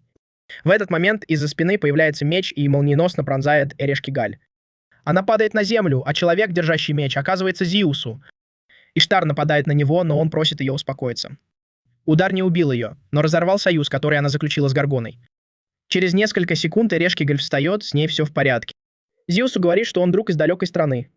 Он знает, что Эрешкигаль неплохой человек и всегда видел, через что ей приходится проходить. Поэтому он помог разорвать союз, который она заключила с 3 божественными существами. После этого Зиусу исчезает. Гильгамеш просит Эрешкигаль освободить души, которые она держит в клетках. Это поможет увеличить население Урука. Затем Фуджимару просит ее помочь в борьбе с Гаргоной, и она с радостью соглашается. Это означает конец союза 3 божественных существ. Она обещает заключить контракт с Фуджимару, когда отплатит ему за доброту. Вскоре после этого Эрешкигаль освобождает все души из клеток. Она также возвращает душу Гильгамеша. Гильгамеш говорит Фуджимару и остальным, чтобы они возвращались в мир живых и не сворачивали с пути. Когда Гильгамеш возвращается на поверхность, он что-то бормочет. Он говорит, что его здесь нет. Оказывается, Гильгамеш искал что-то в подземном мире. Он также вспоминает, как его друг Энкиду погиб от его руководителя. Возможно, он искал душу своего друга. Мы не узнаем наверняка, пока не продолжим. Вскоре после этого Фуджимару, Маша и Иштар возвращаются в Урук. Гильгамеш собирает совет, чтобы обсудить ситуацию в своих покоях. Оставшиеся силы собрались у северной стены Урука, готовясь к нападению главной армии Гаргоны. Тем временем демонические звери собрались в кедровом лесу. Они в 10 раз больше людей, поэтому в текущей ситуации они не смогут победить. Им придется выйти на поле боя и атаковать их базу. Пока Фуджимару и его команда будут сражаться с Гаргоной, они должны разрушить ее крепость топором Мордука. Однако у 3 божественных существ есть договор не нападать друг на друга. Тот, кто нарушит договор, будет уничтожен. Мечом должен будет воспользоваться Мерлин. Мерлин дает им кусок ткани, чтобы обвязать топор, чтобы он смог каким-то образом добраться до Мерлина. Они снова обсуждают план. Топор будет использован, чтобы открыть дверь храма. Фуджимару и его команда войдут в храм, чтобы сразиться с Гордоном и попытаться победить ее. Им напоминают, что судьба Северной Стены зависит от исхода битвы. Мерлин ждет, пока все уйдут, чтобы поговорить с Гильгамешем. Гильгамеш говорит ему, что победа над Гаргоной поможет им вернуть Грааль. Это значит, что эпоха не закончится. И это означает, что они больше не будут вместе. Это, по сути, прощание, если все пройдет хорошо. Маша и Фуджимару гуляют по городу, потому что, возможно, это их последняя прогулка. Они прощаются с горожанами, с которыми провели время. Пожилая женщина находит Фуджимару и Маша. Она говорит им, что ищет Анну. Она рассказывает, что Анна помогала ей последние пару дней. Она также была той, кто не дал похоронить ее, когда она потеряла сознание. Затем она дает Машу и Фуджимару головной убор, чтобы они передали его Анне. Это ее способ сказать спасибо. Позже, когда они покидают город, Фуджимару решает спросить Мерлина, почему он решил работать с Гильгамешем. Мерлин говорит, что они с Гильгамешем чем-то похожи по характеру. Гильгамеш — судья, который пытается справедливо относиться к людям. Поэтому он защищает человечество, но не выделяет никого. Мерлин добавляет, что он наполовину человек, наполовину инкуб. Он пытался изучать людей, но до сих пор не понимает их. Он говорит, что люди несовершенны, но то, что они создают, прекрасно. Вскоре после этого они останавливаются на ночлег. Фуджимару понимает, что Анне трудно заснуть. Он отдает ей головной убор, который дала ему пожилая женщина. Анна говорит, что пожилая женщина все еще выращивала цветы, хотя была слепа. Поэтому она была к ней так добра. Анна, может, и не любит людей, но хочет быть похожей на эту женщину, когда состарится. Анна говорит, что не может принять этот головной убор, потому что сына женщины убили демоны-звери. Она не может дождаться, когда сможет сразиться с Гаргоной и победить ее.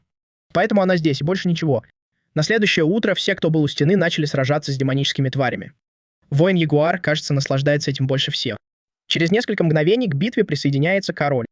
Кецалькатль ждала, когда он появится, и сразу же бросилась в бой. Между ними завязалась ожесточенная схватка, и они показали, почему они такие могущественные. С другой стороны, Фуджимару и его команда тоже пробиваются через джунгли к храму. Мерлин подает знак Кецалькатль, чтобы она бросила топор Мердока. Она прекращает бой с Кингу и бросает топор в сторону Мерлина. Мерлин не успевает поймать топор, и он попадает в стену храма. Из-за этого Кецалькатль теряет половину своей божественной силы. Топор пробивает дверь, и Фуджимару с командой могут войти.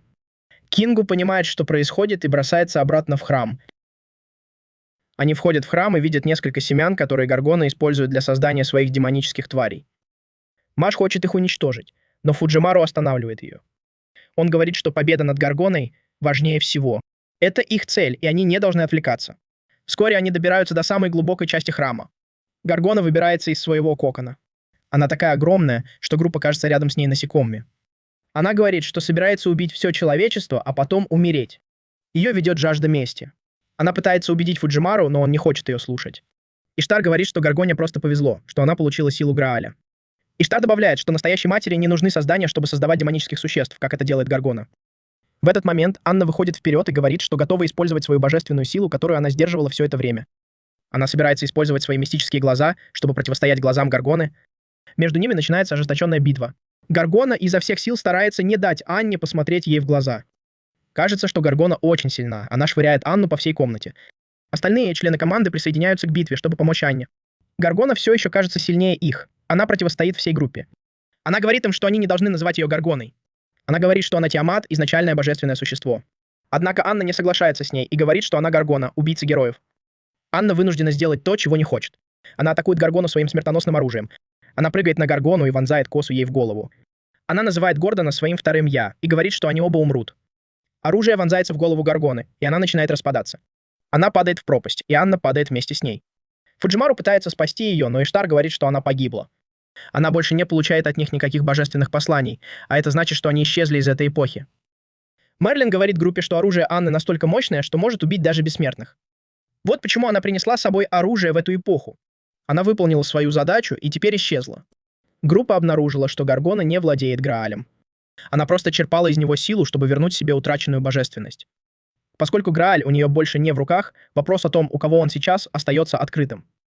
Кажется, Мерлин знает, кто настоящий владелец Грааля.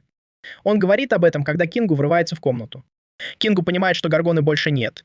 Он чувствует себя разбитым, потому что она была бы сильнее, если бы он был рядом с ней. Он пытается напасть на группу, но они уклоняются от его атаки. Внезапно они чувствуют, что земля дрожит. Роман говорит им, что Месопотамия вот-вот погрузится в пространственный разлом. Облака становятся черными. Кингу объясняет группе, что происходит. Он говорит, что все, что они сделали до сих пор, было по плану. Настоящая мать не может пробудиться, если Гаргона не умрет. Это был обман, чтобы заставить их убить Гаргону. Настоящая мать, известная как грех человечества, вот-вот пробудится.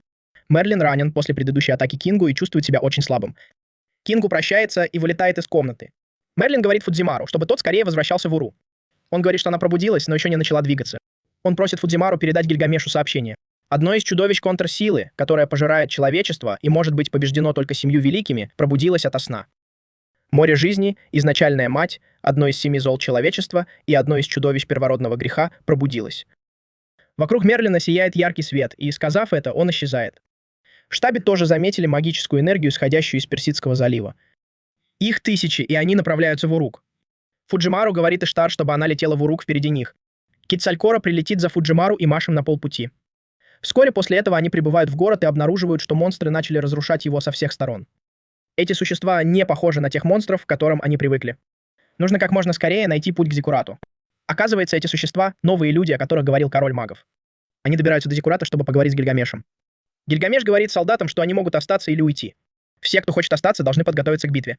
Затем Фуджимару рассказывает Гильгамешу, что сказал ему Мерлин. Гильгамеш говорит, что знает, что такое 7 зол человечества. Это серия катастроф, которые уничтожают человечество. Они классифицируются как чудовища, и именно это пробудил король магов. Затем Роман рассказывает группе, что существа, которые напали на город ранее, можно классифицировать как массово произведенных Энкиду. Гильгамеш решает дать им имя. Он называет их Ламу. Фуджимару замечает, что Сидури нет в комнате и спрашивает о ней. Гильгамеш рассказывает, что ее схватили и увезли в Эриду. Фуджимару предлагает отправиться в Эриду и спасти ее. Вскоре после этого Иштар, Маш, Кецалькаэтль и Фуджимару прибывают в Эриду. Они находят Ламуса, который мучает мирных жителей. Иштар и Кецалькат обрушивают свой гнев на существ. В этот момент появляется Кингу, чтобы взять под контроль остальных Ламу. Иштар вспоминает, что Гильгамеш говорил в подземном мире о том, что тело Энкиду исчезло. До них доходит, что тело Энкиду было использовано для создания Кингу. Иштар называет его самозванцем, созданным из тела Энкиду. Он говорит, что ему все равно, как он был создан. Важно лишь то, что он дитя Тиамат. В этот момент один из Ламу пронзает грудь Кингу своей шипастой рукой. Грудь Кингу пронзена, и это его шокирует. Ламу говорит, что его время вышло, и он больше не нужен. Они новые рыбы в этом пруду, образно говоря. Ламу достает святой Грааль из груди Кингу. Фуджимару и остальные понимают, что святым Граалем было сердце Кингу, а они и не догадывались. Ламу вводит Грааль и говорит, что его нужно отнести матери. Грааль дает Ламу способность летать, и Иштар бросается за ним в погоню. Кингу, которому удается подняться, бежит к вершине храма, но Ламу преследует его. Ламу говорят ему, что он больше не нужен. Ему удается ускользнуть от них, и он убегает в лес. Ламу смеются над ним, когда он убегает, поджав хвост. Крылатый Ламу сбивает Иштар с ног и продолжает бежать к матери. Это приводит Иштар в ярость, и она бросается в погоню за крылатым Ламу. Кецалькатль тоже призывает свою птицу помочь в погоне за крылатым Ламу. Фуджимару не хочет ложиться в постель, потому что не хочет потерять из виду Кингу. Маш говорит ему, чтобы он пока забыл о Кингу. Кецалькатль напоминает ему, что им нужно заполучить Грааль, пока он не попал в руки матери. Если мать завладеет Граалем, это будет катастрофа. Грааль — их главная цель, а не Кингу. С другой стороны, Кингу все еще бежит по лесу, вспоминая, что мать возлагала на него надежды. Он верил, что он особенный, и был нужен матери. Он считал себя ее сыном. Это было единственное, за что он держался. У него нет ни друзей, ни семьи, только долг перед матерью. Но теперь мать отвергла его. Наконец он устает бежать и сдается. Он сдается на милость того, что ламбасы хотят с ним сделать. Ламбасы окружают его, и Кингу даже не сопротивляется. В этот момент один из ламбасов нападает на остальных и убивает их. Когда Лама заканчивает расправляться со своими товарищами, он говорит, что он никто иной, как Сидури. Она превратилась в Ламаса. Она называет Кингу Энкиду и благодарит его за то, что он заставил Гильгамеша улыбнуться. Она говорит ему много теплых слов и признается, что рада, что сказала их. После этого она рассыпается и превращается в пыль.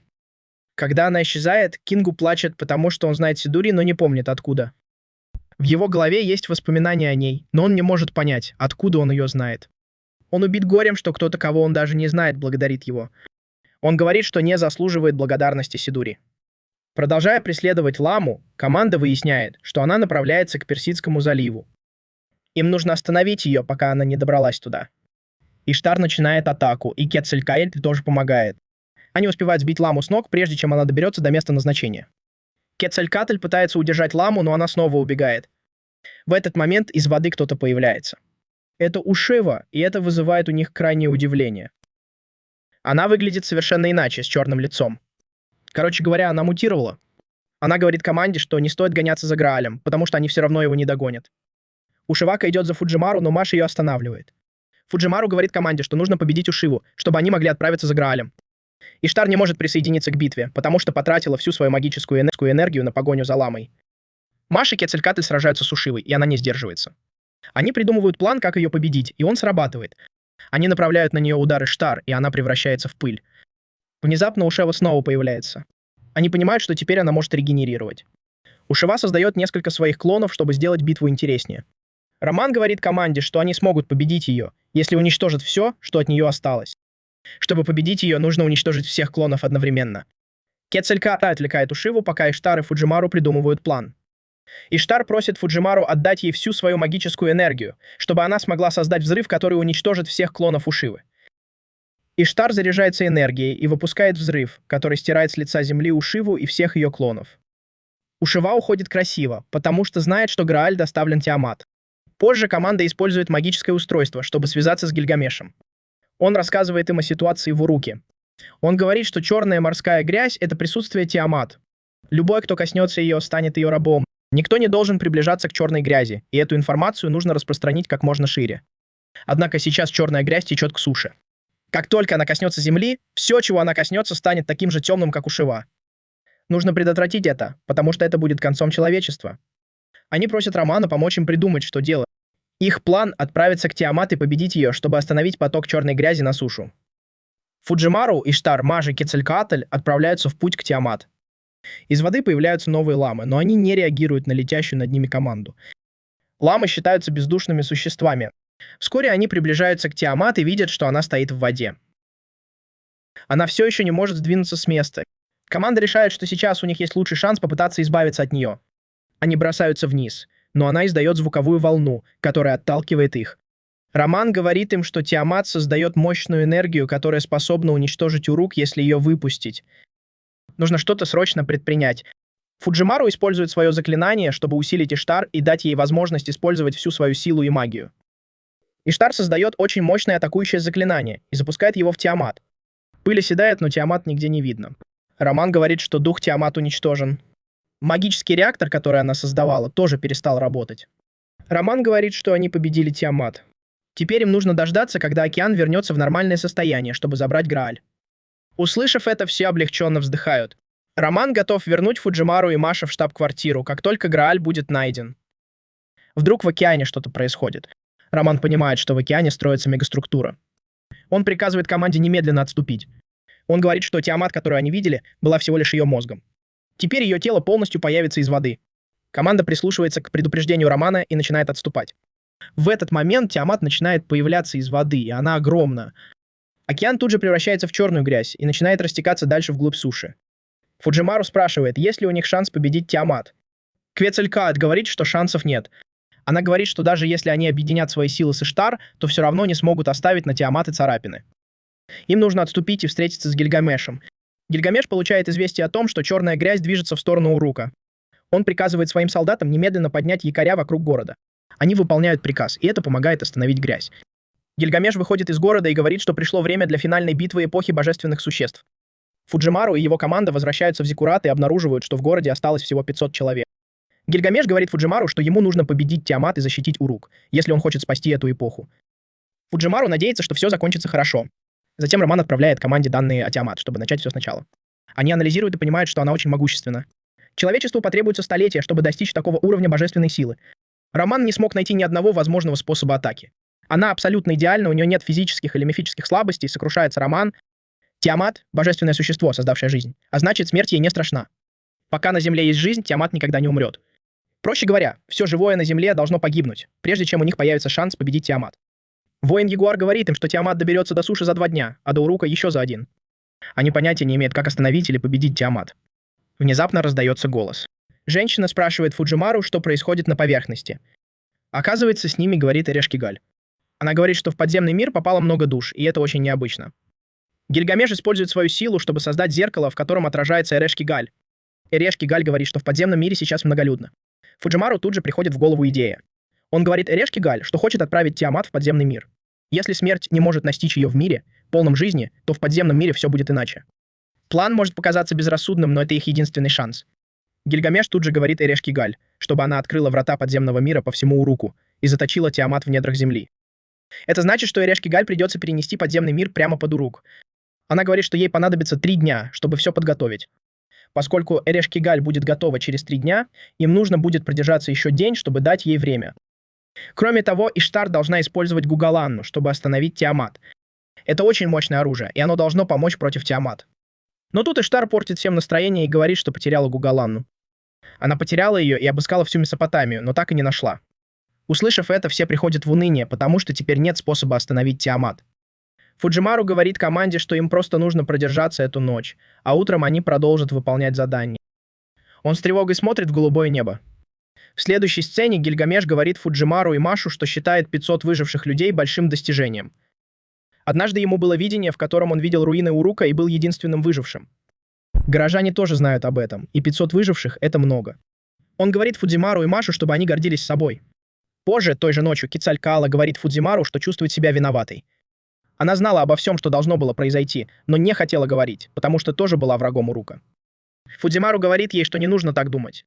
В другом месте Маша разговаривает с Иштар. Она говорит Иштар, что только начинает привыкать к сражениям. Раньше она всегда боялась драться, но теперь считает, что это необходимо. Она также вспоминает слова Леонидаса, которые он ей сказал. Позже, той же ночью, Гильгамеш находит Кингу, который сидит и плачет. Кингу не понимает, почему он оказался рядом с Уруком. Гильгамеш говорит Кингу, что готов простить его за все, что он сделал. Он все еще использует тело своего друга, и это заслуживает его сочувствия. Грудь Кингу все еще разорвана, и Гильгамеш дает ему чашу, которая у него есть. Грааль исцеляет Кингу, и это заставляет его плакать еще сильнее. Он не понимает, почему Гильгамеш помогает ему. Гильгамеш добавляет, что Энкиду считался величайшим оружием, созданным богами. Он верит, что Кингу все еще может быть этим оружием. Гильгамеш говорит ему, что мир уже на грани гибели, и он волен делать все, что захочет. Его мать, возможно, Тиамат, но он волен сам выбирать свой путь. На следующее утро Гильгамеш и остальные собираются на стратегическое совещание. Они приходят к выводу, что черная грязь — это путь, по которому Тиамат может пройти. Черная грязь должна быть там, прежде чем она ступит на эту поверхность. Это, по сути, дорога, по которой Тиамат может передвигаться, а значит, они могут ограничить ее передвижение, если избавиться от черной грязи. Сейчас в штаб-квартире ЧЛДА разрабатывают способ превратить черную грязь в морскую воду. Но тут приходит сообщение, что Тиамат продолжает двигаться к Уруку и будет там через 8 часов. Это даже быстрее, чем они рассчитывали. Гильгамеш приказывает командиру взять 50 элитных бойцов и перехватить Тиамат, но Кецалькоатль говорит, что в этом нет необходимости. Она говорит, что ее благородной магической энергии хватит, чтобы очистить периметр от черной грязи вокруг Тиамат. Это должно немного замедлить ее. Она воспользуется своим солнечным камнем. К счастью, Фуджимару и его команда не разбили его. После совещания Гильгамеш выходит к храму, чтобы обратиться к людям. Он произносит громогласную речь, которая поднимает боевой дух людей и готовит их к битве. Фуджимару и его команда отправляются к Тиамат. Вскоре они оказываются в зоне досягаемости. Ее сопровождают тысячи лам, которые окружают ее как пчелы. Им удается прорваться сквозь первую волну врагов. Но тут снова появляется Ушива, словно таракан. Ушива оказывается настоящей занозой, но Бенкей приходит, чтобы разобраться с ней. Он извиняется за то, что ушел, и говорит команде оставить Ушиву ему.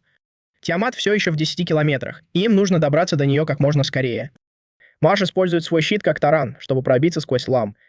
Они уже в 3 километрах от цели, и им нужно приготовиться к взрыву благородной энергии Кецалькоатля. Ушива делает все возможное, чтобы помешать плану команды. Бенкей не отстает от нее в этой жестокой схватке. Кецалькоатль создает мощный энергетический взрыв и направляет его на Тиамат. Черная грязь начинает гореть с невероятной скоростью. Взрыв застает Бенкея и Ушива Камару врасплох. Их сигналы духа исчезают после удара. Тиамат замирает на месте. Это хорошая новость для них, потому что теперь они смогут открыть врата в подземный мир, если им удастся замедлить ее. Но тут Тиамат начинает концентрировать магическую энергию в своем хвосте и рогах. Не успевают они понять, что происходит, как она взмывает в воздух. Это невозможно, ведь она божественное существо Земли и не должна подниматься в небеса. Это значит, что их план столкнуть ее в подземный мир не сработает. Кецалькоатль приходит в ярость и вспоминает, что Тиамат не может пострадать от оружия Месопотамии. Но Кецалькоатль — божество далекой мистической страны. Она говорит, что она — главная сила Месопотамии, а Тиамат для нее ничто. Она создает мощный энергетический взрыв и направляет его на Тиамат. Фуджимару тоже поддерживает Кецалькоатль заклинанием. Энергия отталкивает Тиамат назад, и происходит мощный взрыв. Пыль рассеивается, и они с ужасом видят, что Тиамат все еще стоит. Затем Роман начинает анализировать, как взрыв повлиял на Тиамат. Он хочет найти ее слабое место. В этот момент из моря появляется и Гаргона. Команда думает, что у них проблема, пока она не начинает им помогать. Они удивлены, что Гаргона помогает им. Она говорит им оставить Тиамат ей, потому что она готова подрезать ей крылья. Она напоминает Тиамат, что та ползает по земле. Гаргона кричит на Фудзимару и Маш, чтобы они немедленно уходили. Когда они уходят, мы узнаем, что Гаргона, которая только что появилась, это Анна. Она благодарит Фудзимару за цветы. Маш и Фудзимару улетают со слезами на глазах. Гаргона встречается лицом к лицу с Тиамат и выпускает энергетический заряд, который отрубает ей крылья.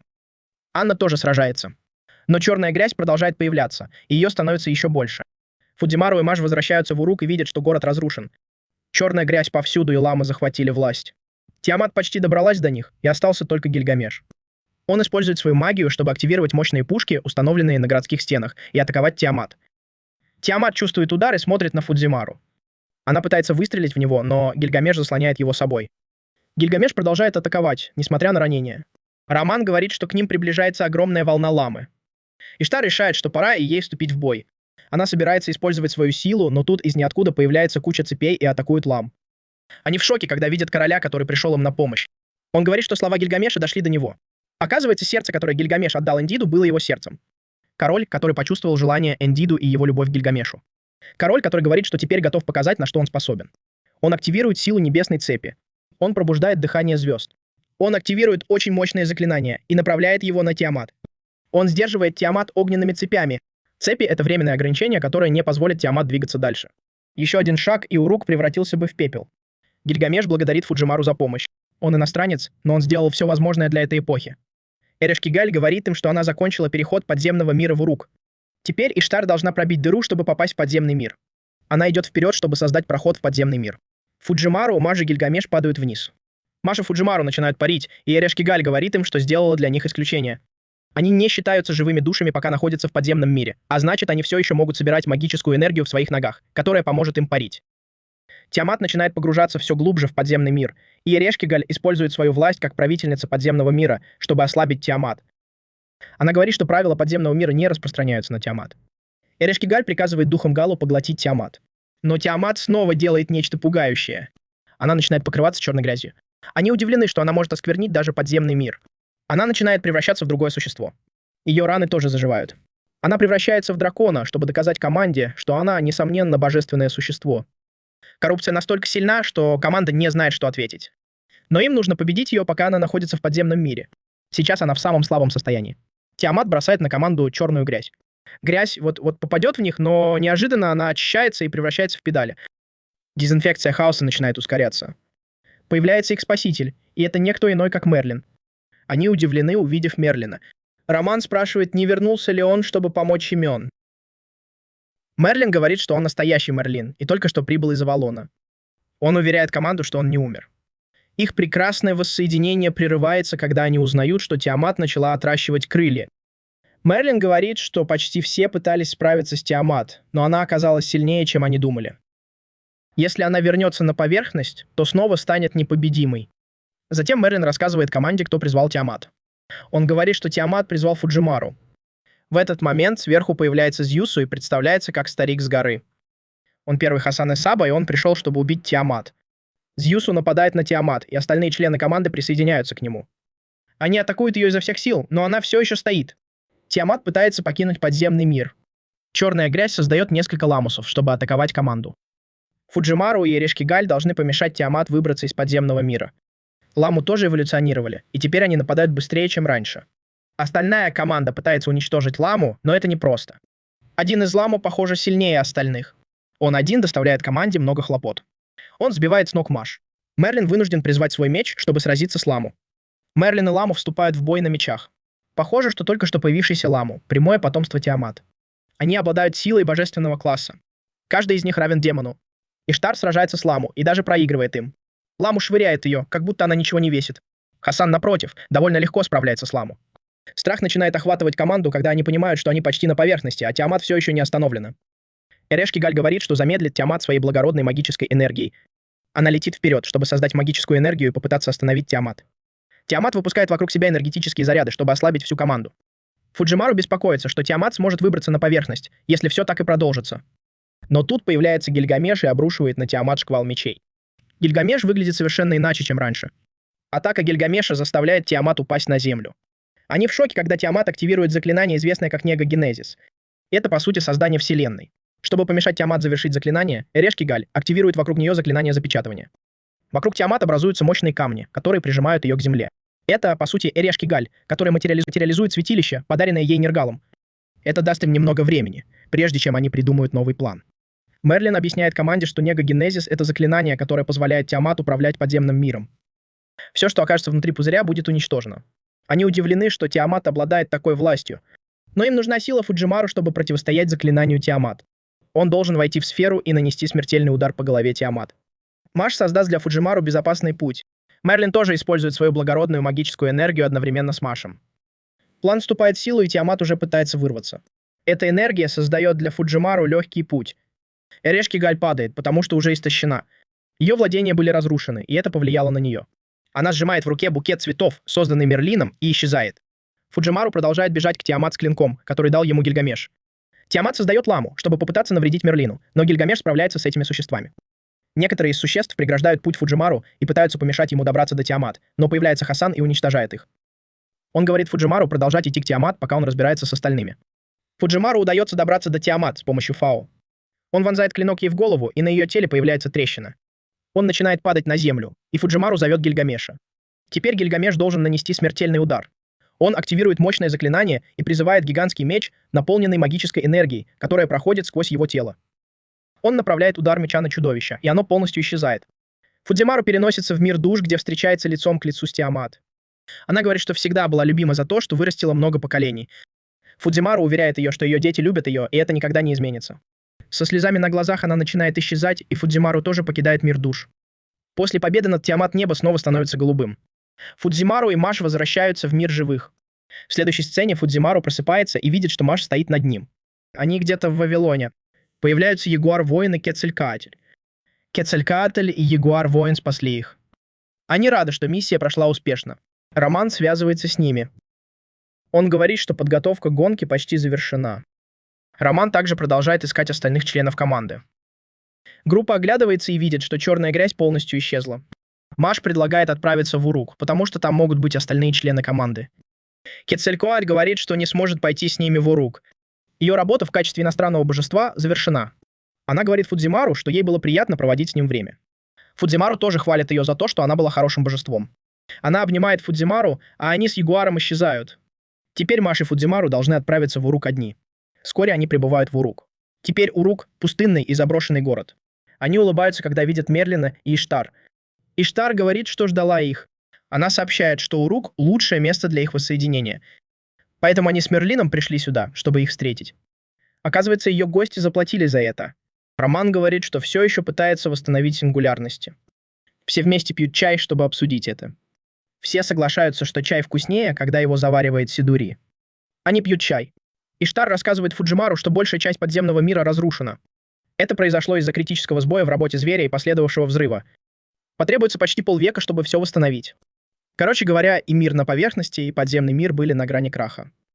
Иштар говорит, что Эрешки-Галь отдыхает в подземном мире. Она была очень рада, что в подземном мире расцвели цветы. Она передает привет команде. Иштар говорит, что останется в этой эпохе. Она получила много сокровищ и хочет ими насладиться. Мерлин говорит, что вернется в свою башню в Авалоне и будет присматривать за Фуджимару. Мерлин никогда не участвовал в битвах. Он предпочитает оставаться в своей башне. Но Фуджимару полон решимости. Роман и Фуджимару поблагодарили Мерлина за помощь. Маш тоже благодарит его за все, что он сделал. Мерлин дарит Фуджимару цветок и говорит, что он может делать с ним все, что захочет. Уже рассвело. Мерлин превращается в лепестки и исчезает в небе. В другом месте Кингу находит Гильгамеша, который стоит над храмом и смотрит на город. Гильгамеш объясняет Кингу, почему он решил защищать свой народ, несмотря на то, что он тиран. Он говорит, что долг короля — защищать свой народ, несмотря ни на что. Он говорит Кингу, что тот будет единственным, кто знает о его истинных намерениях. Позже Фуджимару, Маша и Иштар находят Гильгамеша в тронном зале. Он говорит троице, что они опоздали, потому что он их ждал. Он знает, что Фуджимару все равно придет попрощаться перед отъездом. Это естественно для подданного — попрощаться со своим королем или правителем. Фуджимару благодарит Гильгамеша за опыт и помощь. Группа поднимается на вершину города, чтобы посмотреть на разрушение. Они спрашивают его, что будет с городом. Он говорит им, что позаботится о том, чтобы Урук снова процветал. Он не будет разрушен, как он и говорил раньше. Затем он рассказывает группе, что на самом деле нашел траву бессмертия после смерти Энкиду. Но когда он пошел купаться в реке, змея украла траву. Он не разозлился, а понял, что все равно увидит новый день. Он сравнивает это с жизнью людей. Обычная логика аниме. Вскоре после этого Роман говорит Фуджимару, что все готово для его отъезда. Иштар не хочет прощаться с ними.